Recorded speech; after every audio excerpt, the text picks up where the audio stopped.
हमारे YouTube channel में आपका स्वागत है। मैं श्रीवान भास्कर। आज आपको उत्तर प्रदेश शिक्षक पात्रता परीक्षा फरवरी 2016 में जो उच्च प्राथमिक स्तर की हुई थी कक्षा 6 से लेकर 8 तक, उसका जो है SST का व्याख्या सहित हल प्रश्न पत्र लेकर आया हूँ। यह परीक्षा जो है 2 फरवरी 2016 को संपन्न हुई थी। अगर आपको यह वीडियो अच्छी लगे तो हमारे चैनल को सब्सक्राइब कीजिए, वीडियो को अधिक से अधिक शेयर कीजिए तथा कमेंट में अपनी राय ज़रूर लिखिए। चलिए बढ़ते हैं क्वेश्चन की तरफ। क्वेश्चन निकाल लेते हैं सामाजिक विज्ञान के।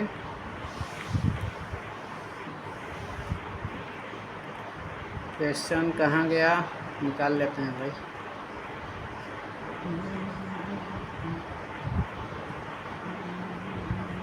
हाँ चलिए, आपका क्वेश्चन आ गया। ये 60 क्वेश्चन होंगे। 91 नंबर क्वेश्चन है कि कालीबंगा किस राज्य में स्थित है। जो कालीबंगा है वो किस राज्य में स्थित है। कालीबंगा जो है, तो ये जो है आपका ऑप्शन नंबर इसका सी हो जाएगा कि कालीबंगा जो है राष्ट्रीय उद्यान है, जो कि आपको राजस्थान में स्थित है। कालीबंगा, इसकी व्याख्या देख लेते हैं। कालीबंगा व्याख्या है आपका कि कालीबंगा हड़प्पा कालीन स्थान है। कालीबंगा का शाब्दिक अर्थ काले रंग की चूड़ियाँ होती है। अगर कालीबंगा का अर्थ पूछ दे आपका एग्जाम में कि कालीबंगा का अर्थ क्या होता है, तो काले रंग की चूड़ियाँ। यह स्थल राजस्थान के गंगानगर ज़िले में घग्गर नदी के किनारे स्थित है।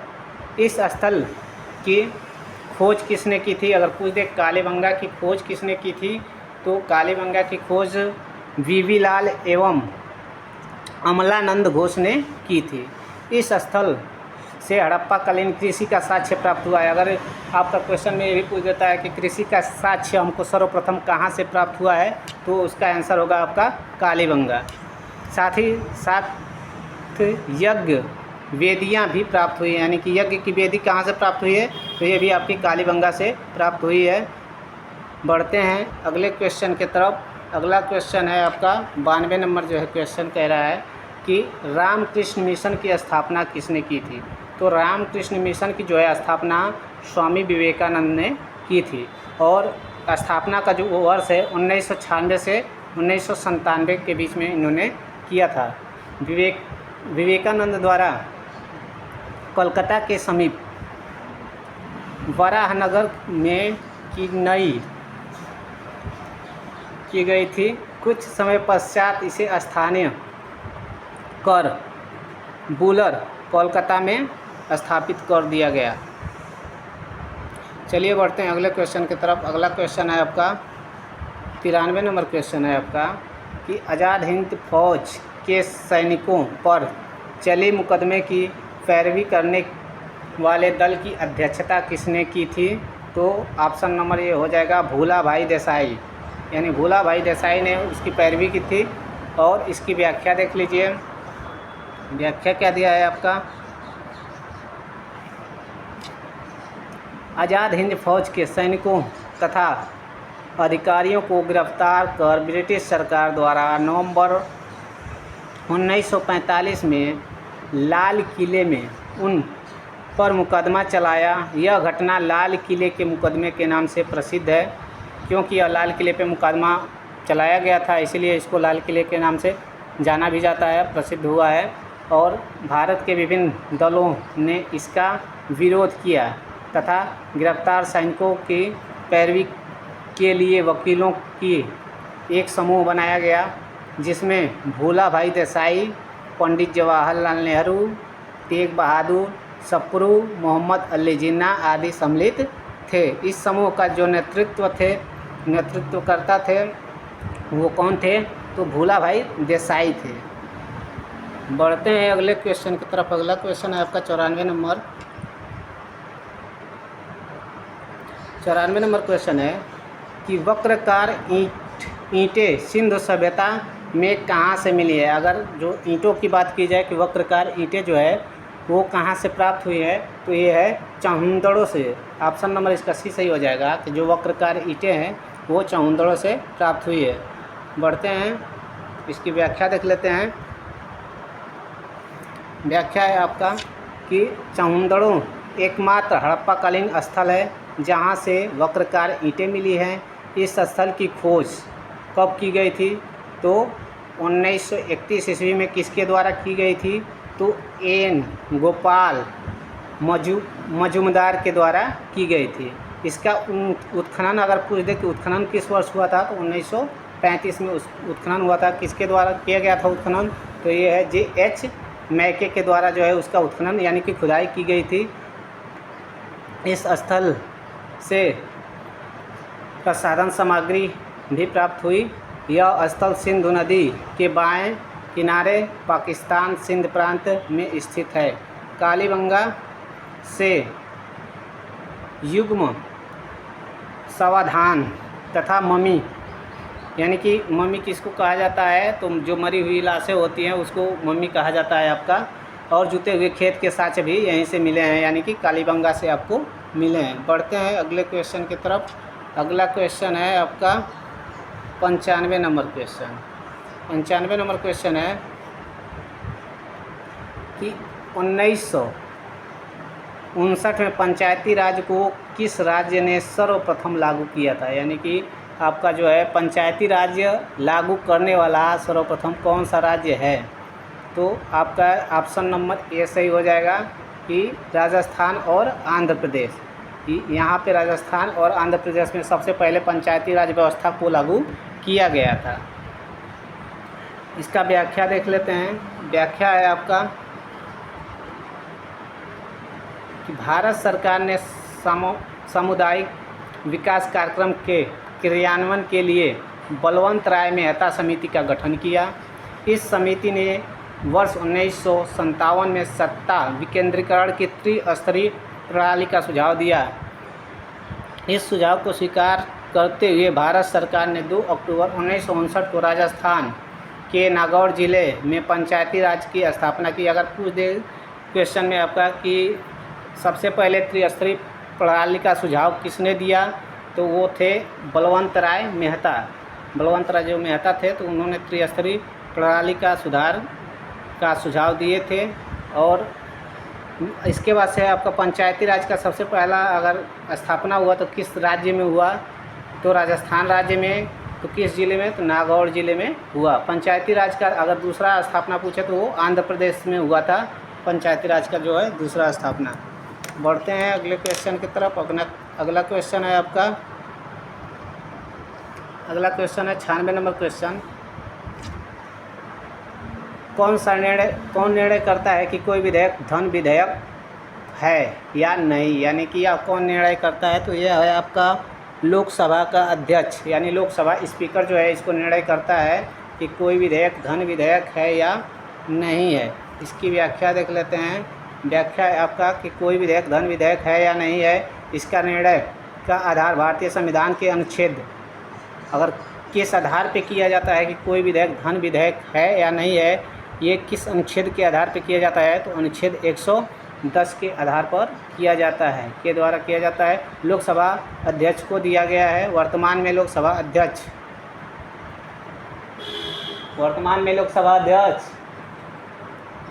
ओम बिरला उस समय थे।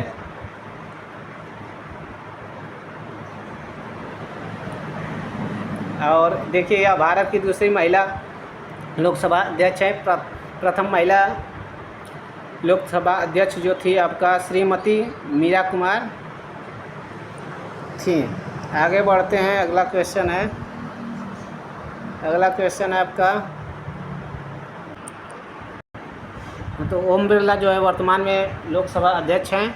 और इसके बाद से आपका 97 नंबर क्वेश्चन है। आपका 97 नंबर क्वेश्चन क्या कह रहा है? देखिए कि सभी भारतीयों को मतदान का अधिकार होना चाहिए, चाहे उनका सामाजिक आर्थिक स्तर कुछ भी हो। यह विचार किसका है? तो यह विचार जो है डॉक्टर B.R. अम्बेडकर जी का है कि सभी भारतीयों को जो है मत देने का अधिकार होना चाहिए, मतदान देने का अधिकार होना चाहिए। चलिए पढ़ लेते हैं, इसकी व्याख्या देख लेते हैं कि दलित उत्थान के लिए डॉक्टर B.R. अम्बेडकर ने अपना पूरा जीवन लगा दिया। उन्होंने यह महसूस होता है कि जब तक दलित वर्ग को मतदान का अधिकार नहीं मिलता तब तक वह अपना विकास नहीं कर सकते। इसलिए डॉक्टर वी.आर. अम्बेडकर ने अपने विचार में व्यक्त किए कि सभी भारतीयों को मतदान का अधिकार मिलना चाहिए, चाहे उनका सामाजिक आर्थिक स्तर कुछ भी हो। Doctor VR. अम्बेडकर को भारतीय संविधान का जनक माना जाता है। बढ़ते हैं अगले क्वेश्चन की तरफ। अगला क्वेश्चन है आपका 98 नंबर क्वेश्चन है, संवैधानिक सरकार का अर्थ है, यानी कि इसका ऑप्शन नंबर ए सही हो जाएगा आपका कि संवैधानिक सरकार का अर्थ है संविधान की शर्तों के अनुसार सरकार बनाना, जो है संवैधानिक सरकार का अर्थ है। चलिए बढ़ते हैं नेक्स्ट क्वेश्चन की तरफ। नेक्स्ट क्वेश्चन है आपका 99 नंबर। 99 है कि राज्यसभा के कितने सदस्य को राष्ट्रपति मनोनीत करता है।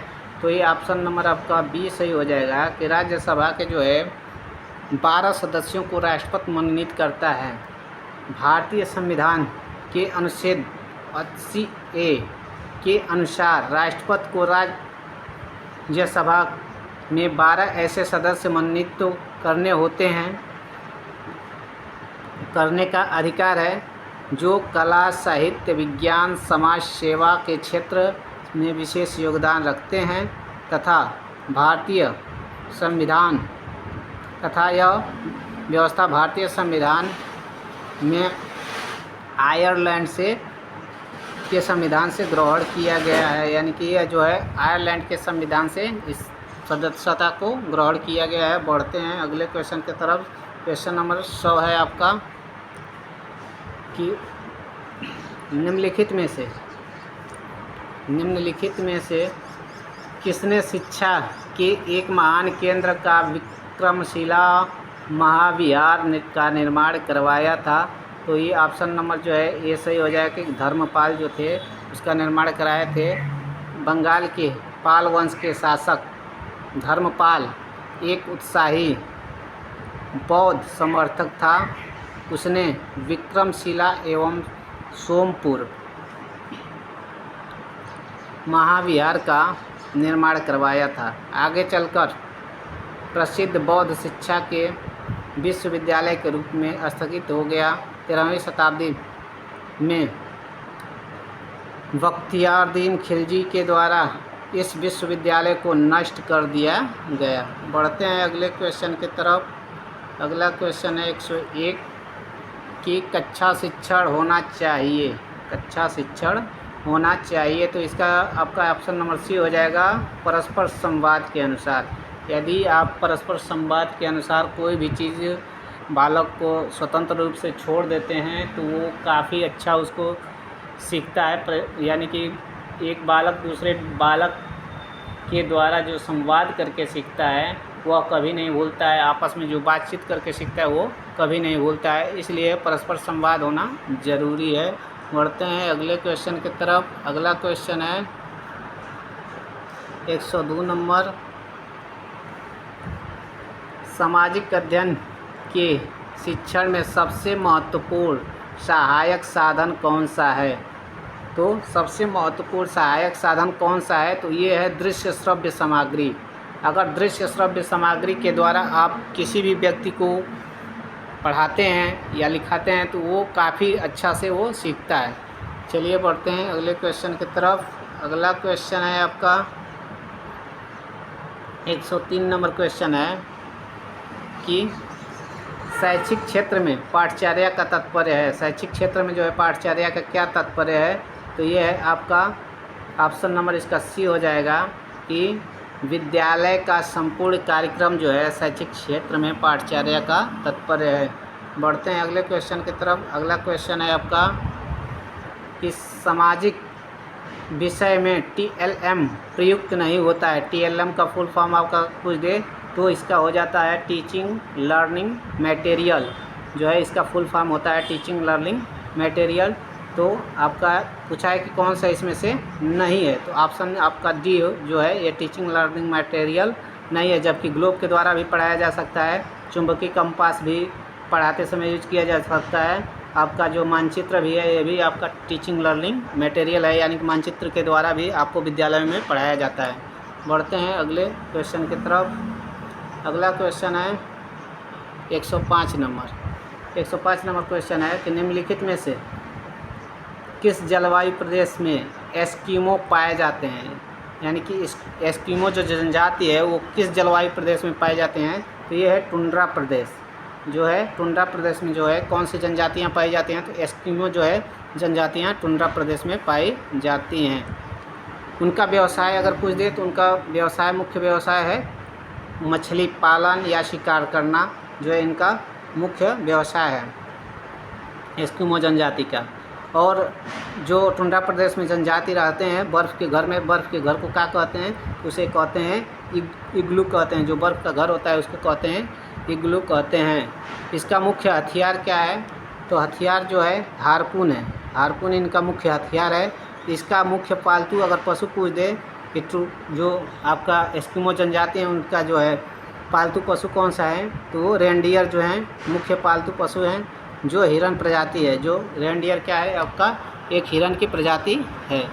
बढ़ते हैं अगले क्वेश्चन की तरफ। 106 नंबर क्वेश्चन है कि निम्नलिखित में से किसने विश्व के प्राकृतिक प्रदेशों की योजना का सर्वप्रथम प्रतिपादन किया, तो ऑप्शन नंबर डी सही हो जाएगा, हर्बर्टसन ने। ठीक है, तो इसका ऑप्शन नंबर सी हो जाएगा हर्बर्टसन। बढ़ते हैं अगले क्वेश्चन की तरफ। अगला क्वेश्चन है आपका 107, विश्व पर्यावरण दिवस कब मनाया जाता है, तो सबको पता है कि विश्व पर्यावरण दिवस जो है आपका 5 जून को मनाया जाता है। जलवायु परिवर्तन के प्रथम सम्मेलन संयुक्त राष्ट्र के संघ के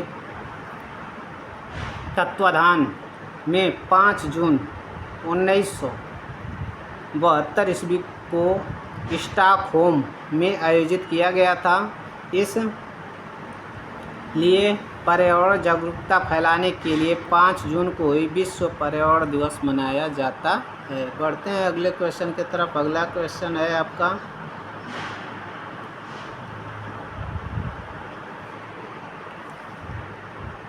विश्व में सर्वाधिक अवसाद धोने वाली नदी कौन सी है, तो आपका ब्रह्मपुत्र नदी है जो सर्वाधिक अवसाद धोने वाली नदी है, ब्रह्मपुत्र नदी।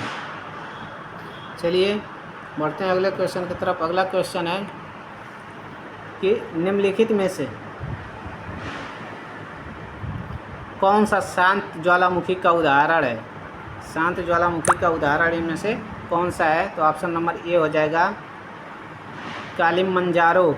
कालिमंजारो जो है आपका शांत ज्वालामुखी का उदाहरण है। इसकी व्याख्या को देख लेते हैं कि आपका किलिमंजारो जो है आपका किलिमंजारो शांत ज्वालामुखी का उदाहरण है। शांत ज्वालामुखी वे ज्वालामुखी होते हैं जिसमें वर्षों पहले उद्गार होता है हुआ हो और वह शांत हो गए हों, इस समय मतलब नहीं हुआ हो, अब भविष्य में उद्गार होने की कोई संभावना नहीं है। यानी कि वे ज्वालामुखी जो कई वर्षों पहले निकलते हैं और इस समय अब शांत पड़े हुए हैं, यानी कि भविष्य में उसका उद्गम होने की कोई संभावना नहीं बची है, तो उस प्रकार के जो ज्वालामुखी हैं शांत ज्वालामुखी कहलाते हैं। उसका उदाहरण जो है अभी पढ़े हैं कि किलिमंजारो, ये कहाँ है, तो तंजानिया में है। तंजानिया में जो है किलिमंजारो आपका मिलेगा। उसके बाद से पोपा जो ज्वालामुखी है वो कहाँ है, तो म्यांमार में है।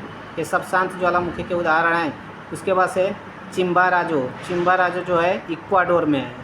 विसुवियत जो है इटली में है, विसुवियत ज्वालामुखी इटली में है और आपका विसुवियत है। उसके बाद से क्राकाटोवा है जो कि इंडोनेशिया में है। ये जो विसुवियत और क्राकाटोवा जो है ये सुषुप्त ज्वालामुखी के उदाहरण हैं, जबकि इस्तांबुली लोपरिद्वीप में सक्रिय ज्वालामुखी का उदाहरण है, यानी कि ये हमेशा सक्रिय होते हैं, कभी भी इसका उद्गम हो सकता है। बढ़ते हैं अगले क्वेश्चन की तरफ। अगला क्वेश्चन है आपका 110 नंबर, मूल्यांकन संबंधित है। यानी कि मूल्यांकन किससे संबंधित है, तो ये छात्रों के कौशल के विकास से संबंधित है। जो मूल्यांकन है वो छात्रों के कौशल के विकास से संबंधित है। 111 नंबर क्वेश्चन देखते हैं कि भारत में से निम्न में से भारत में कौन सी नदी विप्रंस घाटी से होकर बहती है। विप्रंस घाटी से जो होकर बहने वाली नदी है वो है नर्मदा नदी आपका जो है कि विप्रंस घाटी से होकर बहती है। विप्रंस घाटी का तात्पर्य दो पहाड़ियों के मध्य संकरा क्षेत्र है। संकरा मतलब होता है एकदम पतला सा जो क्षेत्र होता है वो संकरा क्षेत्र कहलाता है। नर्मदा नदी सतपुड़ा एवं अरावली पहाड़ियों के बीच से होकर बहती है।